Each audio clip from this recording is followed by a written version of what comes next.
Hey giraffes! So this week I'm going to talk about a topic that's a little bit more serious, coming out. When I started thinking about what I wanted to say in this video, I realized that we shouldn't have to make a big deal about coming out of the closet.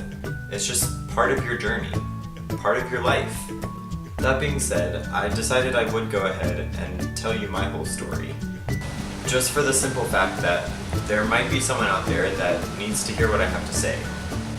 It might give them the encouragement that they need to embark on their journey to get to a better place in their life. So here it goes.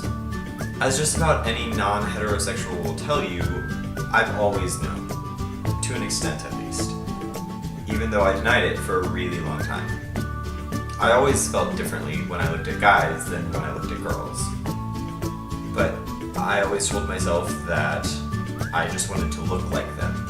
That what I was feeling was jealousy of their looks or their body, or that I just really wanted to be their friend because they're a really cool person, or I just really wanted to hang out with them. This mindset followed me all the way until college. It wasn't until my freshman year that I was sitting in a chapel service on homosexuality that my mentality finally changed. Being at a conservative Christian college, of course most of what they had to say was negative.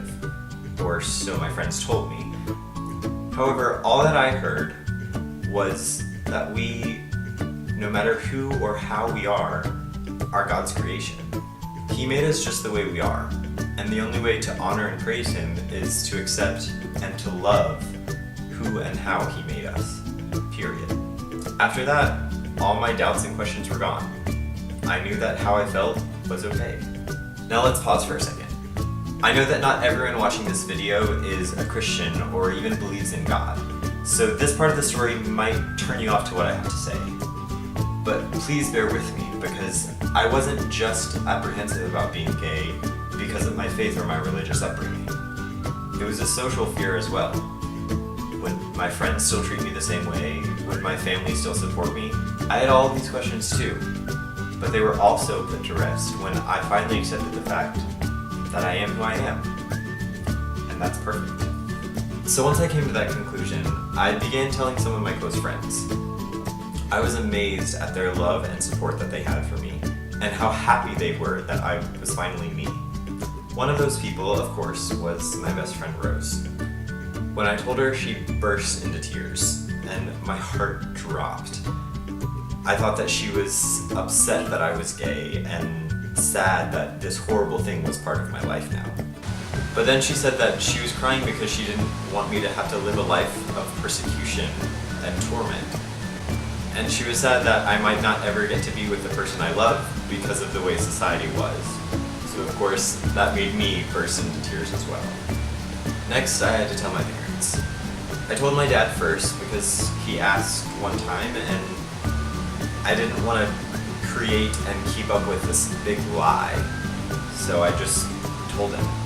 He didn't really have a whole lot to say, and we told my mom and talked about it for a little bit. They didn't quite understand where I was coming from, as no parent will at first. They couldn't understand that I felt that this was right, that I knew that this was right. As I've said before, my parents are very conservative. I mean, my dad works for a major Southern Baptist preacher, for crying out loud. So I knew that this would be a big hurdle to get over. It really hit my mom hard. For the next several months, even though I didn't see her often because I was away at school, whenever I would see her, I could see the pain in her eyes. Whenever she looked at me, there was a sadness that I hadn't seen there before. That killed me, because I knew that it was because of me that she was feeling that way, but it wasn't anything that I did wrong or anything that I could change. My parents still don't like the fact that I'm gay, and I don't know that they ever will. But to be cliche, it gets better. I'm not saying it's great, but it's better. In the past 4.5 years since I came out, I've gained a lot of confidence in myself.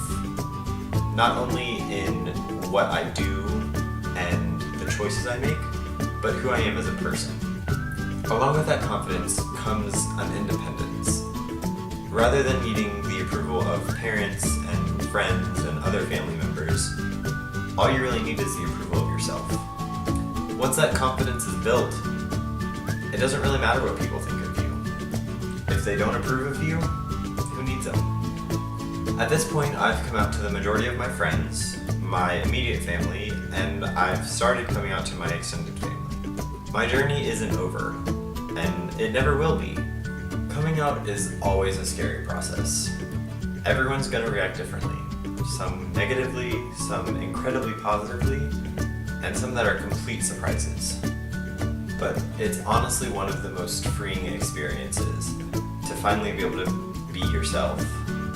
If you're watching this video and some of this is hitting home with you, my virtual door is always open. You can message me on any of my social media and I'll do my best to help you. Every situation is different, and coming out is scary no matter what the situation, but it should never be done alone.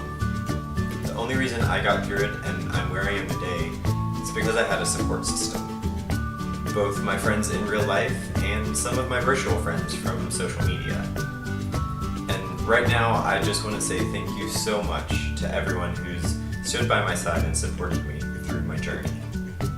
Thank you guys for watching and for listening to my story.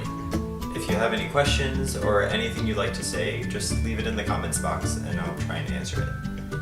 I love you guys and thank you for your support too. I'll see you next week. Later!